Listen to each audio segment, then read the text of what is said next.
नमस्कार, आप देख रहे हैं 2019 का महाभारत और मैं हूं आपके साथ विभा उपाध्याय। बिहार में महागठबंधन में सीटों का फैसला आज होना था, लेकिन फिलहाल ऐलान कल सुबह 10 बजे तक टाल दिया गया। उससे पहले आज दिल्ली में कांग्रेस अध्यक्ष राहुल गांधी के साथ बिहार कांग्रेस नेताओं की बैठक हुई, जिसके बाद अब खबर मिल रही है कि महागठबंधन टूटने से बच गया है और महागठबंधन में सब कुछ ऑल इज वेल है। बिहार कांग्रेस के प्रभारी सचिव वीरेंद्र सिंह राठौड़ ने बताया कि कांग्रेस ने 5 सीटों पर उम्मीदवारों की स्क्रीनिंग कर केंद्रीय चुनाव समिति को नाम भेज दिया है, जिस पर फैसला कल तक आ जाएगा। वीरेंद्र सिंह राठौड़ से खास बातचीत की सहयोगी दिवाकर तिवारी ने। कि कल देर शाम से जो कवायद शुरू हुई थी, आज शाम जाकर खत्म हो गई है। हमारे साथ बिहार कांग्रेस प्रभारी सचिव वीरेंद्र सिंह राठौड़ हैं, जो काफ़ी जद्दोजहद करें स्क्रीनिंग से लेकर और सी में जो चर्चा हो रही थी उम्मीदवारों के चयन को लेकर काफ़ी जद्दोजहद किया। आप चेहरे पर सुकून देख सकते हैं, आपके चेहरे पर सुकून है। कल हमने देखा था कि थोड़ी सिकन थी, जब शाम को चर्चा हो रही थी तो तनाव का माहौल था। देखिए, जब मैं काम करता हूँ तो शिकन होनी स्वाभाविक है और एक जिम्मेवारी का काम है, और मैं समझता हूँ कि भाई पार्टी हित के अंदर जब हम फैसले करते हैं तो जिम्मेवारियों का निर्वहन करना पड़ता है। आपने कल स्क्रीनिंग की और आज केंद्रीय चुनाव समिति की बैठक हो गई। 3 उम्मीदवारों के नाम अनाउंस कर चुके हैं आप, अब 6 आपके खाते में बची हुई है सीटें। तो आज जो चर्चा हुई है उसमें क्या कुछ हुआ है? 3 उम्मीदवारों के नाम हम लोग पहले ऐलान कर चुके हैं। आज केंद्रीय चुनाव समिति की बैठक थी, जिसके अंदर स्क्रीनिंग कमेटी के माध्यम से हम लोगों ने 5 सीटों के ऊपर अपने संभावित प्रत्याशियों की सूची को केंद्रीय चुनाव समिति के आगे प्रस्तुत किया और अपने प्रपोजल को वहां सबमिट किया। केंद्रीय चुनाव समिति जो है उनके ऊपर मंथन करेगी और देर रात तक या कल तक फैसला आने की पूरी उम्मीद है। एक सीट पेंडिंग है और चर्चा थी कि कीर्ति आजाद जब आए हैं तो उनको दरभंगा से लड़ाई जाएगी। दरभंगा से आरजेडी ने अपने उम्मीदवार उतार दिए, तो उनके लिए एक सीट पेंडिंग रखी गई है कि कोई एक सीट चुनी जाएगी और उस पर उनको उतारा जाएगा। देखिए, जैसे मैंने पहले ही कहा कि हमारे लगभग 8 सीटों के ऊपर हम लोगों की क्लियरेंस हो चुकी है। एक सीट की बात है और उसमें भी कोई विवाद नहीं है। उसके ऊपर इंटरनल मंथन हमारा पार्टी का चल रहा है और मैं समझता हूँ कि कल तक या परसों तक उसको भी क्लियर कर दिया जाएगा। उसमें अभी हमारे पास समय भी पर्याप्त है। वो 6 फेज का चुनाव है। एक सीट पर उम्मीदवार के नाम को लेकर मंथन अब भी जारी है। सीट सिलेक्शन के बाद वहाँ भी तय कर लिया जाएगा और उनके नाम को भी अनाउंस कर दिया जाएगा। कैमरामैन अंकित के साथ दिवाकर तिवारी, न्यूज़ 18 दिल्ली। आज दिल्ली में कांग्रेस नेताओं ने जमकर मंथन किया, लेकिन फैसले पर कुछ बोलने से कांग्रेस नेता बचते रहे। आज शत्रुघ्न सिन्हा ने भी राहुल गांधी से मुलाकात की और वो नवरात्र में कांग्रेस में शामिल हो सकते हैं।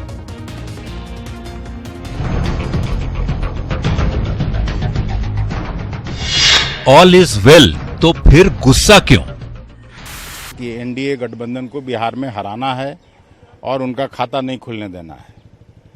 उस पर लंबी चर्चा हुई कांग्रेस प्रेसिडेंट के साथ, अन्य सीनियर नेताओं के साथ, और उसी डायरेक्शन में हम लोग बढ़ रहे हैं। फिर आपके कीर्ति आजाद जी बाहर आके बोल रहे हैं, रंजीत रंजन जी बोल रही हैं, औरंगाबाद से। सारे सवालों का जवाब मैं नहीं दे सकता। तो आपके पास बहुत सारा सवाल। सब कुछ ठीक है, सब कुछ ठीक है, मतलब एलायंस गठबंधन बचना चाहिए का मतलब?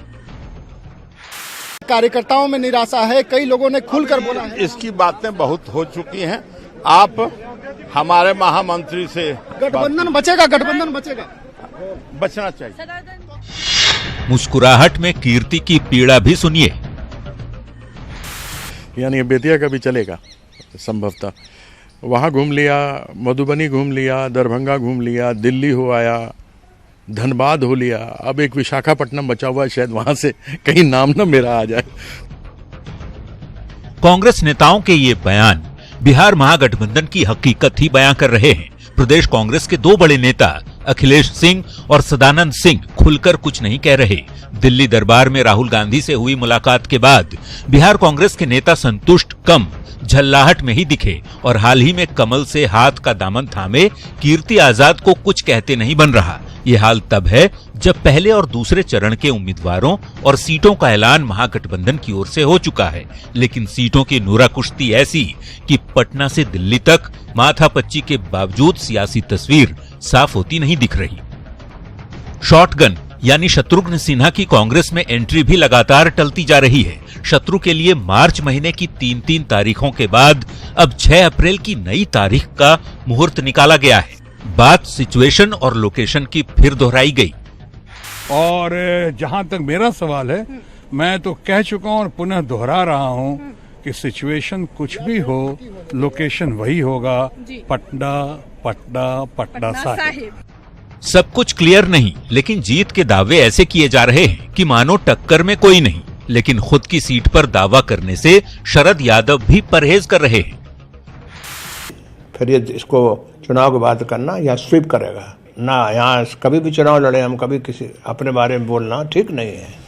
वैसे शरद यादव चाहे जो कहें, पप्पू यादव उनसे दो दो हाथ करने को मैदान में कूद चुके हैं। मधेपुरा के सांसद पप्पू यादव ने जन अधिकार पार्टी के टिकट पर गुरुवार को अपना नामांकन भी दाखिल कर दिया और बड़ी जीत का दावा किया। यहाँ जनता एक तरफा है, न जात है, न धर्म है, न मजहब है, यहाँ इंसानियत, सेवा और मदद। दिल्ली दरबार से महागठबंधन के लिए सुपौल सीट के लिए थोड़ी राहत भरी बात जरूर आई कि पप्पू यादव की पत्नी और कांग्रेस प्रत्याशी रंजीत रंजन के खिलाफ आरजेडी उम्मीदवार खड़े नहीं करेगा, लेकिन कांग्रेसी नेताओं की खामोशी महागठबंधन में आने वाले तूफान के संकेत दे रही है, क्योंकि हाथ के खाते में आई 9 सीटें न पार्टी नेताओं को निगलते बन रही है और न ही उगलते। न्यूज 18 के लिए दिल्ली से दिवाकर तिवारी और रंजीता झा के साथ पटना से आनंद अमृतराज की रिपोर्ट। तो महागठबंधन में घमासान पर बीजेपी को तंज कसने का मौका मिल गया है। पार्टी नेता मंगल पांडे ने कहा कि कांग्रेस का हाल बुरा है और इसलिए कोई साथ जाने को तैयार नहीं। वहीं रविशंकर प्रसाद ने कहा कि महागठबंधन में कौन किधर है पता ही नहीं। कभी समाजवादी पार्टी वाले लात मार देते हैं, कभी बहुजन समाज पार्टी वाले मार देते हैं, कभी दक्षिण के राज्यों में चंद्रबाबू नायडू और दूसरे दल के लोग लात मार देते हैं, तो कभी बिहार में राष्ट्रीय जनता दल और मांझी जी जैसे पार्टी के लोग भी आंख तरेड़ देते हैं। तो इनकी स्थिति यही हो गई है, चारों तरफ से बेचारे लात मुक्के खा रहे हैं। वहां तो पता ही नहीं है कौन किसके साथ खड़ा है, कौन के साथ कब तक खड़ा है। देश अब हफ्ता और 2-2 महीने के प्रधानमंत्री नहीं चाहता। भारत के लोग नरेंद्र मोदी को दोबारा प्रधानमंत्री बनाना चाहते हैं। मधेपुरा सीट से अपनी पार्टी जाप के टिकट पर नामांकन दाखिल कर पप्पू यादव ने विरोधियों को ललकारना भी शुरू कर दिया है। पप्पू यादव की बातों से लगा वो इस बार इस सीट पर लड़ाई घर का बेटा बनाम बाहरी बनाने वाले हैं, लेकिन शरद यादव का कहना है कि मधेपुरा में हर घर के लोगों से उनका संबंध है।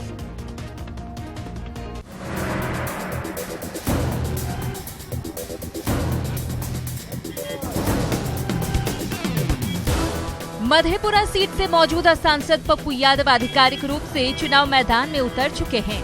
आज समर्थकों के भारी हुजूम के साथ पप्पू यादव नामांकन दाखिल करने पहुंचे। इस मौके पर न्यूज 18 से खास बातचीत में पप्पू यादव ने शरद यादव को बाहरी बताते हुए उन पर हमला बोला। पिछले बार आप आरजेडी के टिकट पे लड़े थे, इस बार जाप के टिकट पे लड़ रहे हैं, तो मुकाबला कितना कठिन है? ये मुकाबला तय जनता करती है ना, हम कैसे मान लेंगे कि मुकाबला कितना कठिन है। हमने तो सेवा किया है 5 साल, हम यहाँ के बेटा हैं, तय इनको करना है। जो ऊपर से आए हैं, जो कई तरह के जातों का झुंझुना बजा के हैं, उनसे पूछिए ना। लड़ाई किनसे है? लड़ाई किनसे? शरद यादव से लड़ाई है? नहीं, मुझे नहीं लगता यहाँ किसी से लड़ाई नहीं है। यहाँ जनता एक तरफा है, न जात है, न धर्म है, न मजहब है, यहाँ इंसानियत, सेवा और मदद। इस सीट पर शरद यादव 3 अप्रैल को नामांकन करेंगे। ऐसे में जब उनसे इस सीट पर जीत के दावे को लेकर सवाल किया गया तो उन्होंने मधेपुरा ही नहीं बल्कि पूरे बिहार में महागठबंधन के क्लीन स्वीप की बात कही। बिहार में आप अभी ले लीजिए, फिर ये इसको चुनाव के बाद करना या स्वीप करेगा। मधेपुरा में आप लड़ाई मानते हैं किसी से? वो जनता से पूछना चाहिए। वो सवाल हमसे पूछना ना, यहाँ कभी भी चुनाव लड़े हम, कभी किसी अपने बारे में बोलना ठीक नहीं है। वो जनता के हाथ में है। पप्पू यादव और शरद यादव दोनों ही नेता जनता को मालिक बता रहे हैं और हार जीत के सवाल को जनता के ऊपर डाल दे रहे हैं, लेकिन जनता 23 मई से पहले बताएगी नहीं कि उसने मधेपुरा से किसे अपना सांसद चुना है। न्यूज 18 के लिए मधेपुरा से आनंद अमृतराज की रिपोर्ट। तो पसंदीदा उम्मीदवारों को टिकट दिलाने के लिए लालू के बड़े बेटे तेजप्रताप यादव ने बगावती तेवर अपना लिए हैं और दबाव बढ़ाने के लिए छात्र आरजेडी के संरक्षक पद से इस्तीफा दे दिया है।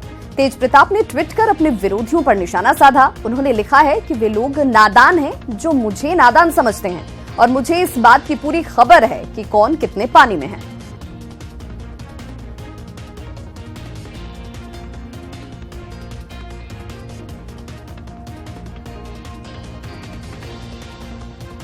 दरअसल तेज प्रताप ने शिवहर और जहानाबाद की सीट पर अपने पसंदीदा प्रत्याशियों के लिए दावा ठोका है, लेकिन न्यूज 18 पर खबर चलने के बाद मची खलबली को लालू परिवार ने फिलहाल शांत कर दिया है। महागठबंधन का नया संकट, अब तेज ने दिखाया अपना प्रताप। एक तो करेला ऊपर से नीम चढ़ गया। दरभंगा, मधुबनी, सुपौल पर पहले से ही सियासत हलकान थी।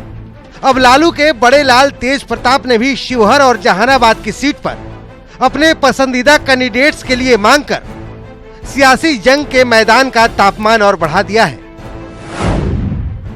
तो क्या ये मान लिया जाए कि लालू परिवार की दहलीज पर विद्रोह खड़ा है, या फिर टिकट का टेंशन और टकराव बढ़ाएगा? लालू के बड़े लाल तेज प्रताप यादव ने शिवहर और जहानाबाद से अपने पसंदीदा कैंडिडेट उतारने की मांग की है। तेज प्रताप यादव ने अचानक प्रेस कॉन्फ्रेंस करने का ऐलान भी कर दिया, जिसमें शिवहर से अंगेश सिंह और जहानाबाद से प्रकाश यादव का नाम वो आगे बढ़ाने वाले थे। लेकिन जैसे ही न्यूज 18 पर खबर चली, सियासी हलकों में खलबली मच गई। न्यूज 18 पर खबर चलने के बाद लालू यादव ने मामले में हस्तक्षेप किया।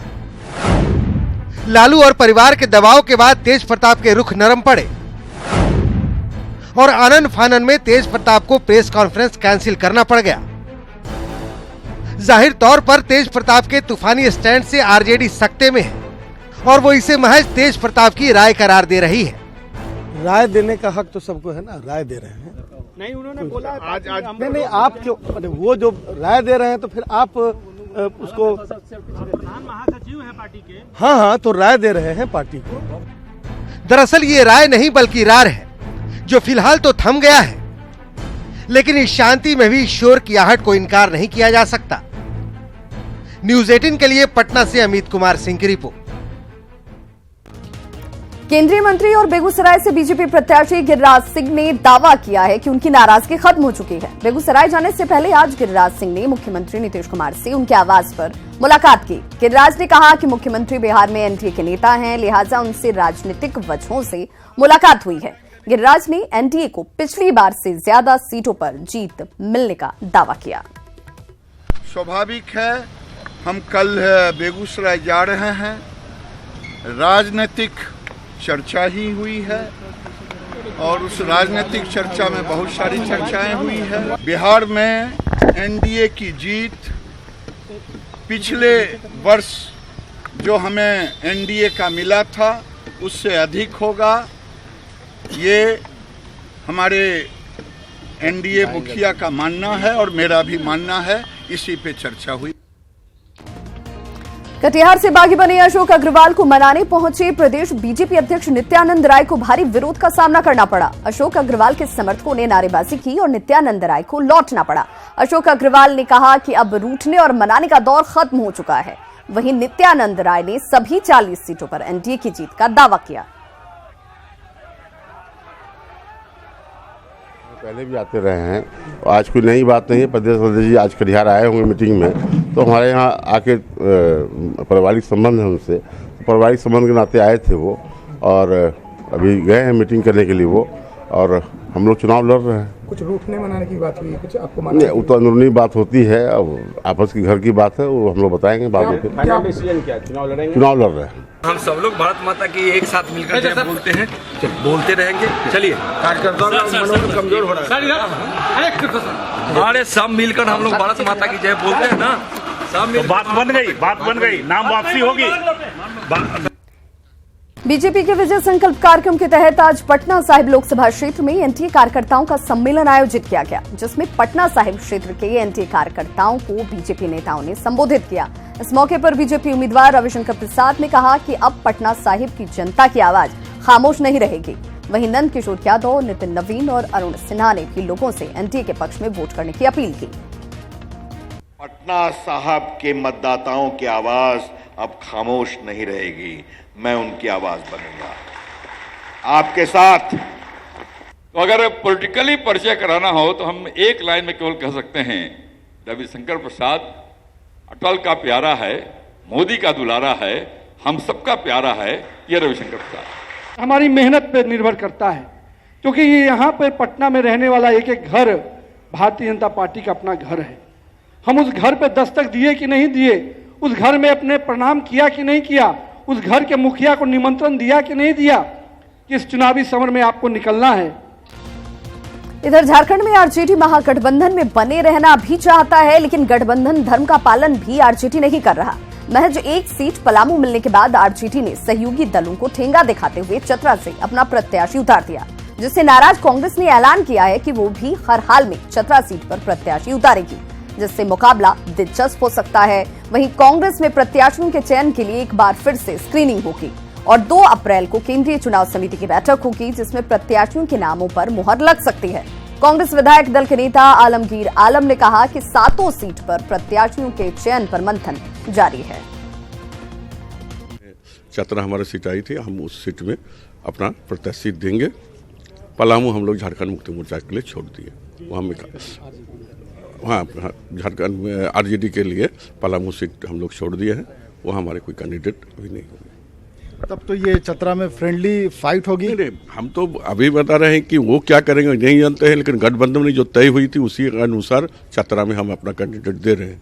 अब उनका धर्म वो गठबंधन का निभाएंगे कि नहीं निभाएंगे उनकी बात है। वो तो धर्म बिहार में भी नहीं निभा रहे हैं, वो अपने उम्मीदवार उतारते जा रहे हैं और झारखंड में भी कर दिया। हाँ, झारखंड में जहाँ तक ये है तो झारखंड में हम लोग 7 सीट में चुनाव लड़ रहे हैं। वो गठबंधन के तहत कोई फार्मूला तय हुई थी, उसी के अनुसार हम लोग कर रहे हैं। चतरा में सिंबल दे दिया आरजेडी ने, आरजेडी की जो नेता है राबड़ी देवी, उन्होंने सिंबल दे दिया। अब कैसे वो पीछे हटेंगे? पीछे तो आपको हटना है। नहीं, जब 7 सीट गठबंधन ने दिया है, उसने कोई दावा भी नहीं दिया कि आप वहाँ पर गठबंधन के तहत या आपने इस तरह से कोई उम्मीदवार नहीं उतारेगा, ऐसी कोई बात नहीं हुई। इसलिए वो सीट अभी तक मेरे पास है, हम उम्मीदवार देंगे।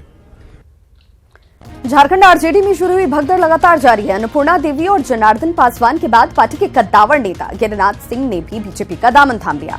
न्यूज 18 ने 4 दिन पहले ही गिरिनाथ सिंह के बीजेपी में शामिल होने की खबर दिखाई थी, जिस पर आज मुहर लग गई।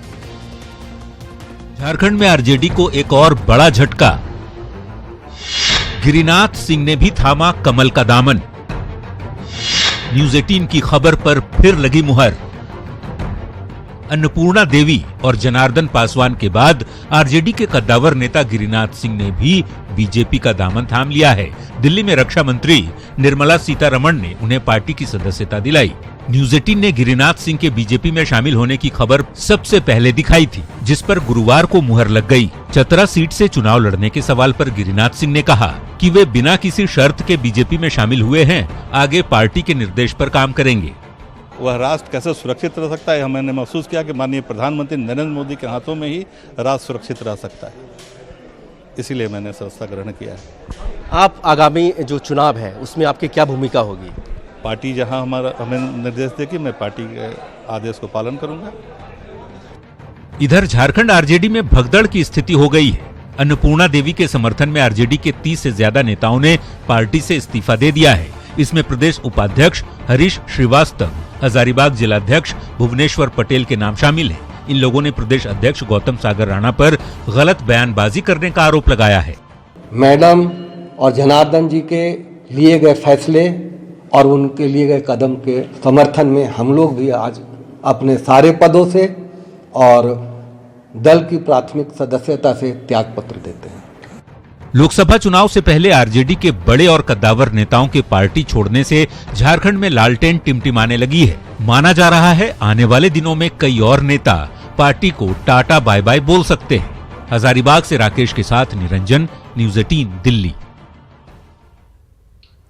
महागठबंधन में अब चतरा सीट आरजेडी और कांग्रेस के लिए नाक की लड़ाई बन चुकी है। आरजेडी ने चतरा से प्रत्याशी उतारकर जो प्रेशर पॉलिटिक्स खेला था, उसका कांग्रेस पर कोई असर नहीं हुआ।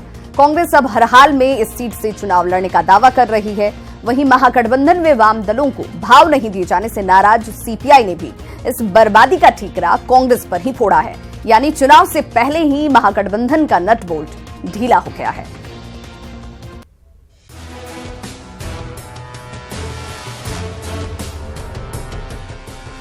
खुशियों के लड्डू खा रहे आरजेडी के सुभाष यादव की यही वो चतरा सीट है जिसने महागठबंधन में कांग्रेस और जेएमएम को पानी पिला रखा है।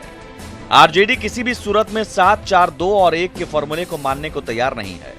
और चतरा के साथ साथ महागठबंधन में पहले से आरजेडी के लिए रिजर्व पलामू से भी घूरन राम को प्रत्याशी बनाकर आरजेडी ने कांग्रेस को खुली चुनौती दे दी है। चतरा में हम 1 साल से काम कर रहे हैं, कोई चतरा में हम नया नहीं गए हैं। वो जनता समझ गई है, वो जा करके कहेंगे कि नहीं अबरी अच्छा उम्मीदवार दिए हैं तो आदत सुधरती नहीं है, जो आदत पड़ गई है। तो दिल्ली में भी हम लोग बात करेंगे कि अब गठबंधन कायम रखा जाए और कृपा पूर्वक दे दिया जाए दोनों सीट हम लोगों को। इस एक सीट को लेकर आरजेडी कांग्रेस के बीच तलवारें खिंच गई हैं। आरजेडी हर हाल में दोनों सीटों पर लालटेन जलाने की जिद पर अड़ा है, तो कांग्रेस भी नरमी दिखाने के बजाय अब आरजेडी को दो टूक जवाब दे रही है। कांग्रेस कह रही है अब तो चतरा से पीछे हटने का सवाल ही नहीं उठता। हम लोग चतरा लड़ेंगे, अब ये उनके विवेक पर है कि वो क्या करते हैं। हम लोग का चतरा हमारे हिस्से का, हम लोग लड़ेंगे। इस बीच कांग्रेस ने ऐलान कर दिया है कि चतरा सीट पर कांग्रेस आरजेडी के बीच फ्रेंडली फाइट होगी और फॉर्मूले के मुताबिक पलामू सीट आरजेडी के लिए खाली रखी। लेकिन महागठबंधन से लेफ्ट को भी जिस तरह से आउट कर दिया गया, उससे वाम दल भी भड़का हुआ है। सीपीआई ने हजारीबाग से भुवनेश्वर मेहता और दुमका से सेनापति मुर्मू को प्रत्याशी बना दिया है, जबकि चतरा और गिरिडीह पर भी जल्द सीपीआई प्रत्याशी उतारेगी और इस पूरे हालात के लिए सीपीआई कांग्रेस को ही जिम्मेदार ठहरा रही है। हमारा अभी भी अपील है महागठबंधन के नेताओं से, खास करके कांग्रेस से, कि हठ धर्मिता को छोड़कर हजारीबाग से सीपीआई को छोड़ दें। चतरा पर पूरा गठबंधन चरमरा रहा है तो साझेदारी को लेकर सहयोगी अब एक दूसरे पर जुबानी हमला कर रहे हैं। ऐसे में अब देखने वाली बात यह है कि नामांकन के वक्त तक ये तूफान शांत होता है या ये तूफान महागठबंधन को ही उड़ा ले जाता है। Bureau report, news 18 network. चुनावी मैदान में रणबांकुरों के नाम तय करने में कांग्रेस बीजेपी की तुलना में काफी पीछे होती जा रही है। वहीं थोड़ी बढ़त के बावजूद बीजेपी की 3 सीटों का मामला अभी भी लटका हुआ है। ऐसे में टिकट की आस में कांग्रेस के दावेदार दिल्ली दरबार पहुंच चुके हैं, तो बीजेपी में नए बनाम पुराने की जंग जोरों पर है। देखिए ये रिपोर्ट।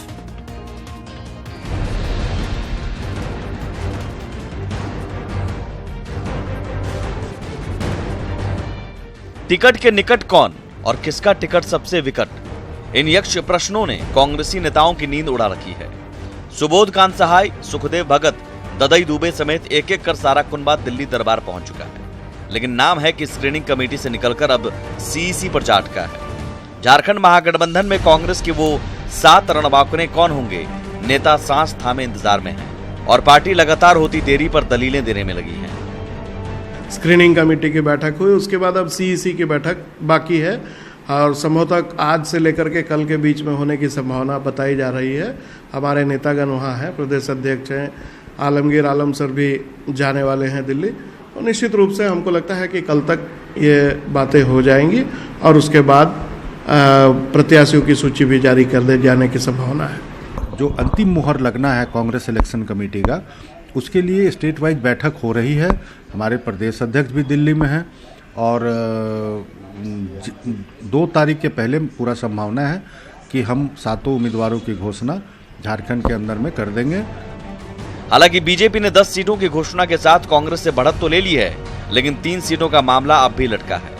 चतरा, कोडरमा और रांची से जुड़ी माथापच्ची को मंथन कहती बीजेपी की परेशानी ये है कि सिटिंग कैंडिडेट सीट छोड़ना नहीं चाहते और आने वालों का दावा भी कमजोर नहीं, लिहाजा पूरा मामला केंद्रीय नेतृत्व के हाथों में है। कोई पेच नहीं है, पेच इतना ही है कि यहाँ के राज्य के जो हमारे नेतृत्वकर्ता हैं, उन्होंने यहाँ के कार्यकर्ताओं की भावना को संकलित करते हुए राष्ट्रीय नेतृत्व को अवगत करा दिया है और इन भावनाओं को मुझे लगता है कि जल्दी ही राष्ट्रीय नेतृत्व, हमारा पार्टी का संसदीय बोर्ड उसको निर्णय करता है, जल्दी ही संसदीय बोर्ड निर्णय कर देगा। चुनाव समिति में जब मामला है तो मैं इस पर बोलने के लिए कुछ भी अधिकृत नहीं हूँ। 1 दर्जन लोग वहाँ सक्षम है, 1 दर्जन। दरअसल झारखंड महागठबंधन में कांग्रेस के कोटे में 7 सीटें हैं, लेकिन अब तक एक नाम भी तय नहीं। वहीं बीजेपी 13 में 10 सीटों पर नाम तय कर बढ़त ले चुकी है। हालांकि 3 सीटों की उलझन बीजेपी के लिए कम नहीं, लेकिन कांग्रेस पर दबाव दोहरा है। न्यूज़ 18 के लिए रांची से भुवन के साथ राजेश की रिपोर्ट। खूंटी के अनीगढ़ा में बीजेपी उम्मीदवार अर्जुन मुंडा ने वरिष्ठ पार्टी नेता कड़िया मुंडा से आशीर्वाद लिया। इस मौके पर कड़िया मुंडा ने भी अर्जुन मुंडा को जीत का आशीर्वाद दिया। इससे पहले खूंटी के आंगराबाड़ी में पूजा अर्चना कर पूर्व सीएम अर्जुन मुंडा ने चुनाव प्रचार का आगाज किया। इस मौके पर उनकी पत्नी मीरा मुंडा और मंत्री नीलकंठ सिंह मुंडा भी मौजूद रहे। बीजेपी की ओर से अर्जुन मुंडा को इस बार खूंटी लोकसभा क्षेत्र से उम्मीदवार बनाया गया है।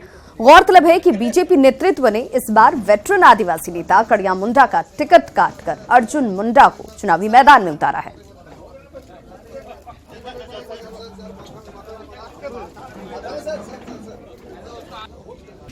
लोकसभा चुनाव के लिए पहले चरण का मतदान 11 अप्रैल को होना है। बिहार में भी 11 अप्रैल को 4 सीटों पर मतदान होंगे, जिनमें से औरंगाबाद, नवादा और गया लोकसभा सीट पर चुनावी विश्लेषण हमने कर दिया है। आज हम जमुई लोकसभा सीट का चुनावी विश्लेषण करेंगे और आपको बताएंगे कि इस बार जमुई सीट पर किस पार्टी और प्रत्याशी का पलड़ा भारी है। तो चलिए शुरू करते हैं। जमुई लोकसभा सीट की बात करेंगे तो यहां पर चुनावी मैदान में इस बार एलजेपी की तरफ से चिराग पासवान है और उनके सामने भूदेव चौधरी आरएलएसपी की तरफ से उन्हें चुनावी टक्कर दे रहे हैं। जमुई लोकसभा सीट पर मुकाबला यानी कि सीधे तौर पर एलजेपी वर्सेस आरएलएसपी का है। हालांकि पिछली बार 2014 की बात की जाए तो चिराग पासवान ने भारी मतों से यहां पर जीत दर्ज की थी। जमुई लोकसभा सीट पर किसका बोलबाला अब तक रहा, इतिहास बेहद महत्वपूर्ण है, उस पर भी नजर डाल लेते हैं। कांग्रेस की बात करें तो कांग्रेस ने यहां पर 1952 से लेकर 1962, 1967 में जीत हासिल की, यानी कि ये सारे फेज जो हैं वो 90 के दशक से पहले के हैं। एलजेपी ने यहां पर 2014 में एक बार जीत दर्ज की। जेडीयू के खाते में भी यहां पर एक बार जीत गई है, जबकि 2009 में जेडीयू ने यहां पर जीत हासिल की। और सीपीआई की बात की जाए तो 1971 में सीपीआई की तरफ से भी जीत दर्ज की गई। 2014 में हार जीत का अंतर देखते चलिए। जमुई लोकसभा सीट की जो की बात कर रहे हैं तो चिराग पासवान एलजेपी के कैंडिडेट जिन्होंने 36.79% वोट हासिल किए। सुधांशु एस जो कि आरजेडी की तरफ से प्रत्याशी थे, उन्हें 25.71% वोट हासिल हुए और इस तरीके से जीत का अंतर या मार्जिन जो रहा वो 11.08% का रहा। और इस कितने फीसदी वोट किसके पास गए, जी हाँ, ये बेहद महत्वपूर्ण है क्योंकि ये वोट परसेंटेज जो है ये दिखाता है कि किसका कद कितना उठा। जमुई लोकसभा सीट की बात कर रहे हैं तो एनडीए और जेडीयू और एलजेपी की बात में तो जेडीयू के पास 25.06% वोट, जबकि एलजेपी के खाते में 36.79% गए। वहीं महागठबंधन की बात करें तो आरजेडी के खाते में 5.71% वोट गए। गठबंधन दलों का संयुक्त वोट प्रतिशत अगर जोड़ दिया जाए तो अभी के हालात में चूंकि महागठबंधन और एनडीए इन दोनों के पास कितने फीसदी वोट रहते हैं ये देखना जरूरी है। एनडीए के पास 62.39 जो कि एक अच्छी खासी वोट परसेंटेज है। वहीं महागठबंधन की बात करें तो 25.71% वोट परसेंटेज इनका महागठबंधन के तौर पर इस वक्त नजर आता है। तो जमुई लोकसभा सीट पर हमारा यही महत्वपूर्ण सवाल कि किसका पलड़ा भारी है और इन आंकड़ों को देखा जाए तो चिराग पासवान इसमें लीड लेते हुए नजर आते हैं, उनकी स्थिति मजबूत दिखती है। और चलिए हमारे साथ इस वक्त विश्लेषण के लिए कन्हैया विलाड़ी जो कि वरिष्ठ पत्रकार हैं वो जुड़ चुके हैं। आपका बहुत बहुत स्वागत। सबसे पहले मेरा सवाल यही, जब भी हम किसी सीट का विश्लेषण करते हैं तो आपके तजुर्बे से, आपके नॉलेज से हम जानना चाहेंगे कि आखिर वो कौन सा डिसाइडिंग फैक्टर है जो जीत और हार तय करता है जाति के इतर, चूंकि जाति एक शाश्वत सत्य बन गई है, लेकिन इसके अलावा दूसरी कौन सी बात आपको लगती है जो डिसाइडिंग फैक्टर के तौर पर दिखती है? देखिए, ये कठोर सत्य है कि जब भी आप काउ बेल्ट में आएंगे, गंगाटिक बेल्ट में जब आप चुनाव का विश्लेषण करेंगे तो वहाँ सीट देने से लेकर के सब कुछ जो है वो जात के आधार पर ही सोचा जाता है। शादी करने की बात हो, वोट देने की बात हो, तो जात जो है इम्पोर्टेंट फैक्टर होता है। लेकिन उसके बाद ये भी है कि जो प्रत्याशी होते हैं उनका परफॉर्मेंस भी देखा जाता है, तो परफॉर्मेंस के आधार पर भी वोट पड़ते हैं। लेकिन रिपीटेशन तो होती नहीं है। परफॉर्मेंस की बात तो तब आएगी जब एक ही कैंडिडेट दूसरी बार या तीसरी बार जीत रहा हो, लेकिन यहाँ तो कैंडिडेट बदल जाते हैं। हाँ, कैंडिडेट बदल जाते हैं, क्योंकि इस बार कैंडिडेट बहुत बड़े पैमाने पर बदले गए क्योंकि मजबूरी थी, क्योंकि 17 जो 6 का बना तो बदलना जरूरी था। और कि उनके खाते में जो पहले से था किसी के खाते में तो वो दूसरे के खाते में चला गया, तो वो अपने हिसाब से कैंडिडेट देंगे। लेकिन देखिए, इस बार बिहार में जो चुनाव, जो पूरे देश में चुनाव हो रहा है तो बिहार में भी हो रहा है, लेकिन हमको लगता है कि जो सरकार यहाँ है उसका परफॉर्मेंस जो रहा है, जो प्रोडक्टिव परफॉर्मेंस रहा है जनता के हित में, तो इसको लोग देख करके जरूर ये तय करेंगे कि हम किसको वोट दें। बिल्कुल। और एक सवाल जो बार बार जहन में उठता है, कई कद्दावर नेता इस क्षेत्र से आते रहे हैं, बिहार का रिप्रेजेंटेशन करते रहे हैं, जमुई के रिप्रेजेंटेशन करते रहे हैं, लेकिन जिसमें जयप्रकाश नारायण यादव की बात कर ली जाए, साथ ही साथ नरेंद्र सिंह की बात कर ली जाए, ये तमाम सरीखे नेता यहाँ से आते रहे, लेकिन इसके बावजूद यहाँ के लोगों की कसक रही है। लोग अपने बीच का नेता नहीं निकलने की वजह से या नहीं आने की वजह से कहीं ना कहीं नाखुशी भी जाहिर करते हुए दिखते हैं। देखिए, आप जिस इलाके की बात कर रही हैं तो वहां पर जो है नरेंद्र सिंह भी नेता हैं ही, लेकिन चूंकि चिराग पासवान जो एक उभरते हुए नेता हैं और उन्होंने उनके खिलाफ क्योंकि जो मेरे पास इंफॉर्मेशन है कि बहुत ज़्यादा एंटी इनकम्बेंसी नहीं है, एक ये भी फैक्टर होता है जो सिटिंग होते हैं उनके खिलाफ एंटी इनकम्बेंसी होता है, तो इस बार उनके खिलाफ एंटी इनकम्बेंसी भी नहीं है और उनका अपना एक आधार है, जनाधार है, वो जनाधार वाले नेता हैं। आपने देखा कि पिछली बार भी बहुत ही बिग मार्जिन से उन्होंने चुनाव फतह किया था वो, तो मुझे नहीं लगता है कि इस बार भी उनको कोई दिक्कत होगी। हाँ, आपकी बात से मैं सहमत हूँ, आपकी बात से मैं सहमत हूँ, चूंकि युवा नेता हैं, लोगों को उनमें अपना भविष्य नजर आता है, डिसीजन मेकिंग क्षमता उनके अंदर, लोगों को संभावना इसकी नजर आती है। लेकिन अगर पिछले बार की ही बात की जाए, नोटा एक ऐसा बटन है जो ये दिखाता है कि लोग अपनी नाखुशी भी जाहिर कर रहे हैं। जो कंटेस्टेंट हैं सामने, उनके प्रति उन्हें विश्वास नहीं है, उन्हें नहीं लगता है, उनसे कोई उम्मीद नहीं है, जो कि लोकतंत्र के लिए एक बड़ी परेशानी का सबब भी है। 19,517 मतदाताओं ने नोटा का भी इस्तेमाल किया था, इसे आप कितनी बड़ी चिंता मानते हैं? देखिए, नोटा है, लेकिन इस बार का जो चुनाव है, मुझे अपना जो तजुर्बा है उसमें नोटा वोटा बहुत ज्यादा नहीं है, क्योंकि इस बार अभी देखिए महागठबंधन जो है, महागठबंधन में आपस में लड़ भी रहे हैं, पूरा क्लियर ही नहीं हो रहा है कि कौन कहां से लड़ेगा। अगर 1 दर्जन सीट को चाहिए, पूरे बिहार में 40 सीट हैं, 1 दर्जन पर इनकी सहमति बन पाई है, बाकी जगहों पर ये गठबंधन, महागठबंधन जो है ये गठबंधन कर रहा है। इसलिए आज की तिथि में आप देखें तो एनडीए का पलड़ा भारी मुझे दिखता है। तो परिसीमन को फैक्टर मानते हैं क्या? परिसीमन को फैक्टर मानते हैं क्या? लगातार यहाँ पर उठा पटक, कभी बदलना, कभी जुड़ना, कभी टूटना, ये स्थिति यहाँ इस इलाके के लिए स्पेशली बात की जाए तो वो लोगों के बीच मायूसी की एक बड़ी वजह भी रही है। हाँ, यकीनन ये है, लेकिन हम उस इलाके की बात करें जहाँ बांका हम लोग छोड़ रहे थे, तो बांका में जो पुतुल सिंह के आने के बाद वो रिवेल हो गई हैं, तो पुतुल सिंह का बने रहना ये एनडीए के जो कैंडिडेट है गिरधारी लाल यादव, उनके लिए महंगा पड़ सकता है। इसीलिए बार बार ये कोशिश की जा रही है नेतृत्व से, भाजपा नेतृत्व से या एनडीए नेतृत्व से, उनको मना लिया जाए ताकि वो चुनाव से बाहर हो जाए। अगर ऐसा होता है तो वहां पर इस बार जयप्रकाश नारायण यादव के लिए बहुत मुश्किल होगा, कि गिरधारी यादव भी जो हैं वो भी आधार वाले नेता हैं। महागठबंधन का समीकरण की अगर बात की जाए, उसे एक तरफ रखा जाए, दूसरी तरफ एलजेपी कैंडिडेट चिराग पासवान की बात की जाए, आपको लगता है कि ये इनके सामने एक बड़ी चुनौती पेश कर सकता है? महागठबंधन कोई चुनौती नहीं है उस इलाके में जहां की आप बात कर रही हैं, वहां कोई चुनौती नहीं है महागठबंधन, क्योंकि चिराग पासवान ने कहा कि वो लगातार अपने क्षेत्र में जाते भी रहे हैं, दौरा भी करते रहे हैं और वहां के लोगों के साथ कनेक्ट रहे हैं। और मैंने आपसे कहा ना कि चूंकि आज के तिथि में बिहार में जो नेता हैं वो लालू प्रसाद यादव के पास वोट है, नीतीश कुमार के पास वोट है और भाजपा के पास वोट है, और फिर रामविलास पासवान के पास भी वोट है। तो आप पिछला ही जो देख लीजिए, तो इसलिए हमको नहीं लगता है कि जमुई में कोई बहुत बड़ी परेशानी होगी। लेकिन हाँ, बांका में अगर पुतुल सिंह को मना करके नहीं बैठाते हैं लोग तो निश्चित तौर से कुछ परेशानी हो सकती है।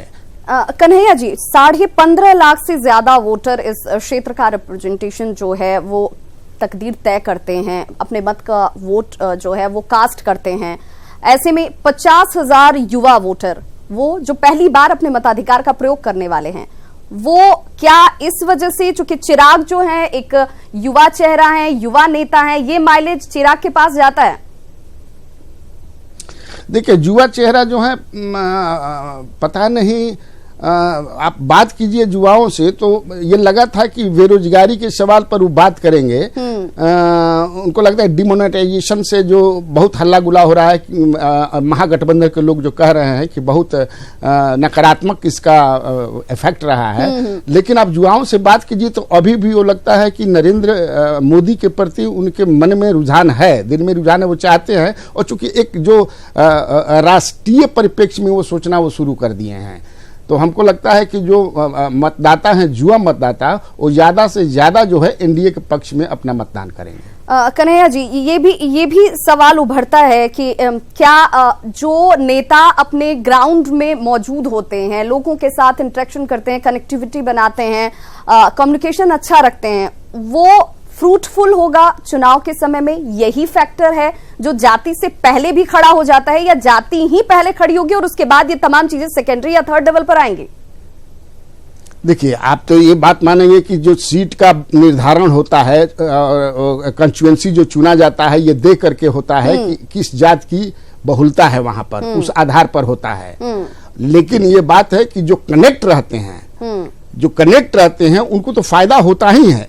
तो फिर क्या ये माना जाए कि साइकोलॉजिकली भी चिराग पासवान लीड ले रहे हैं, आरएलएसपी पीछे है? क्योंकि आरजेडी से सुधांशु की अगर बात की जाए तो उन्होंने एक अच्छी फाइट दी थी 2014 में चिराग पासवान को। ऐसे में ये सीट आरएलएसपी के खाते में चली जाती है, आरएलएसपी अपने कैंडिडेट को खड़े कर रही है, तो यहाँ कहीं ना कहीं एक सेटबैक तो है आरएलएसपी के लिए या महागठबंधन के लिए। अगर आरजेडी वहां कैंडिडेट दिया होता तो फाइट बनती थी, क्योंकि आप जब दूसरे को देते हैं जो कि मजबूत जो है राजद वहां रहा है, लेकिन आप रालोसपा को दे दिए तो वो जो वोटर हैं उनमें अंदर से वो उमंग नहीं होता है, वो एग्रेसिव वोटिंग नहीं होती है वहां पर, वो उदासीन हो जाते हैं, उदासीन बन जाते हैं। और चिराग पासवान में एक बात यह है कि युवाओं के बीच चिराग पासवान के एक उभरता हुआ पॉलिटिशियन है। आखिरी सवाल जो हर लोकसभा सीट को लेकर के हम पूछते हैं, हम जानना चाहते हैं आपके एनालिसिस के हिसाब से किसका पलड़ा भारी, चिराग पासवान वर्सेस अगर आरएलएसपी की बात की जाए, उनके कैंडिडेट की बात की जाए तो? देखिए, जो अभी भूदेव चौधरी हैं वो 2009 में वहां से जीते थे और 2014 में चूंकि वो थे नहीं।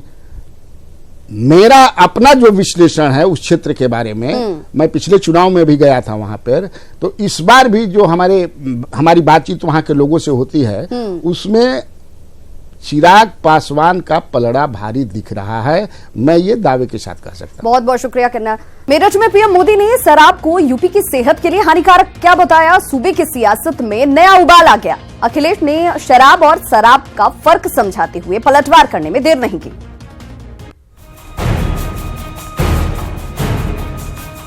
पीएम मोदी कुशल वक्ता हैं और शब्दों की बाजीगरी कर विरोधियों पर बरसने और लोगों का दिल जीतने में उनका कोई सानी नहीं।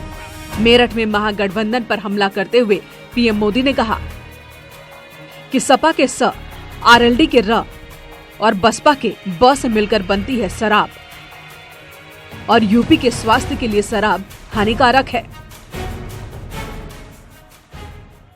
सपा का स, आरएलडी का र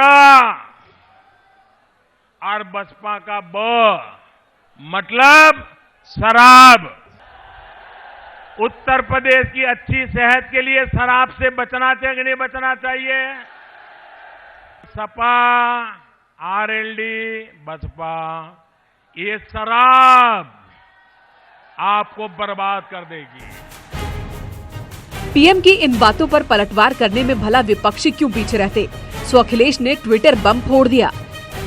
अखिलेश ने लिखा कि आज टेलीप्रॉम्प्टर ने ये पोल खोल दी कि शराब और शराब का अंतर वे लोग नहीं जानते जो नफरत के नशे को बढ़ावा देते हैं। शराब को मृग तृष्णा भी कहते हैं और ये वो धुंधला सा सपना है जो भाजपा 5 साल से दिखा रही है। वो बिल्कुल एकदम प्रधानमंत्री जी ने ठीक कहा, तीनों को मिला के शराब बनती है और शराब सेहत के लिए खराब होती है। इसलिए प्रधानमंत्री जी ने कहा कि इन तीनों के चक्कर में मत आना, भारतीय जनता पार्टी को एक तरफा वोट।